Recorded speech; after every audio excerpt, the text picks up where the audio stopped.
Baik, di materi pembelajaran tentang masalah dan sistem ekonomi, di mana kaitannya itu adalah untuk pembelajaran kelas 1 ya. Kita masih mudah-mudahan di dalam masa pandemi ini kita masih sehat walafiat ya. Kita masih diberikan kesehatan dan tetap jaga protokol. Oke, kita mulai di sini. Oke, masalah ekonomi dalam sistem. Tujuan pembelajaran yang akan Bapak berikan itu adalah melalui pendekatan scientific learning dengan model pembelajaran problem based learning peserta didik menjelaskan pengertian sistem ekonomi dengan tepat, mendeskripsikan jenis-jenis sistem ekonomi dengan tepat, mengidentifikasikan ciri-ciri masing-masing sistem ekonomi, serta mendeskripsikan pengertian sistem ekonomi Indonesia dengan tepat. Nah, ini peta konsep daripada pembelajaran yang Bapak berikan nantinya, bahwa ada sistem ekonomi terbagi atas 3 bagian, yaitu adanya tujuan sistem ekonomi, adanya jenis-jenis sistem ekonomi, adanya fungsi sistem ekonomi tradisional, sistem ekonomi pasar, sistem ekonomi terpusat, sistem ekonomi campuran, dan terbagi dalam ciri-ciri ekonomi pasti akan adanya kebaikan dan keburukan sistem ekonomi dan menganalisa daripada sistem ekonomi itu sendiri. Nah, kita lihat di pertemuan pertama yang hari ini bahwa kita lihat di sini adalah masalah ekonomi itu terbagi atas 3 bagian, yaitu adanya produksi, distribusi, konsumsi, serta masalah ekonomi modern itu adalah terbagi juga atas 3, yaitu adalah what, how, serta for whom. Oke, masalah ekonomi klasik, apa dan berapa yang diproduksi. Kalau zaman dulu mengatakan berapa sih produksi yang akan dilakukan, berapa banyak barang yang harus kita lakukan. Yang kedua, bagaimana memproduksinya. Mungkin zaman dahulu dia masih secara konvensional dengan cara dia itu memberikan kaitannya itu untuk kepentingan daripada manusia yang lainnya ya. Sedangkan zaman sekarang itu sudah tidak terbaik lagi ya.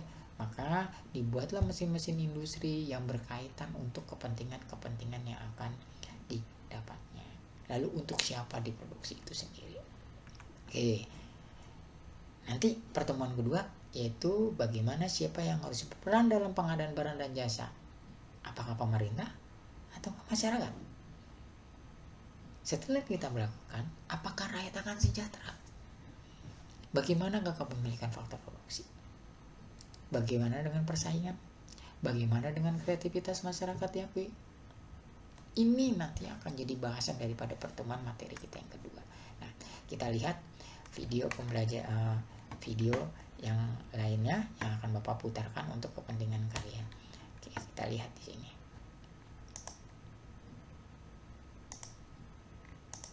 Oke, sebentar.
Bapak berikan kepada kalian.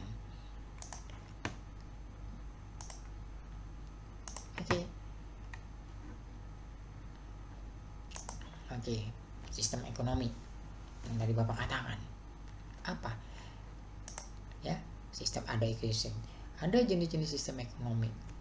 Yang tadi tidak ada di ini, yang tidak ada di video itu adalah sistem ekonomi tradisional. Sistem ekonomi tradisional itu adalah sistem ekonomi yang kaitannya untuk kepentingan daripada pemberdayaan kita. Oke, di sini lalu ada lagi sistem ekonomi. Inilah sistem ekonomi Indonesia yang kita dapatkan. Sistem ekonomi yang diatur Indonesia adalah demokrasi ekonomi yang berdasarkan Pancasila dan pasal 33 Undang-Undang Dasar 1945. Sistem ekonomi yang berasal dari rakyat, dikerjakan oleh rakyat, dan ditujukan untuk kepentingan rakyat. Undang-Undang Dasar 45 inilah yang mengatur bahwa perekonomian disusun sebagai usaha bersama berdasarkan atas asas kekeluargaan serta cabang-cabang produksi yang penting bagi negara yang menguasai hajat hidup orang banyak dikuasai oleh negara, serta bumi, air, dan kekayaan alam yang dikandung di dalamnya dikuasai oleh negara dan dipergunakan untuk sebesar-besarnya kemakmuran rakyat. Artinya bahwa yang berkaitan dengan hajat hidup orang banyak kita tidak diperbolehkan memonopoli, karena itu untuk kepentingan daripada kehidupan kita. Oke, silakan. Ini ada kerja kelompok yang nantinya kaitannya untuk ketimpangan daripada ekonomi yang berlangsung. Oke, sampai di sini. Sampai tunggu video pembelajaran lainnya. Oke, terima kasih.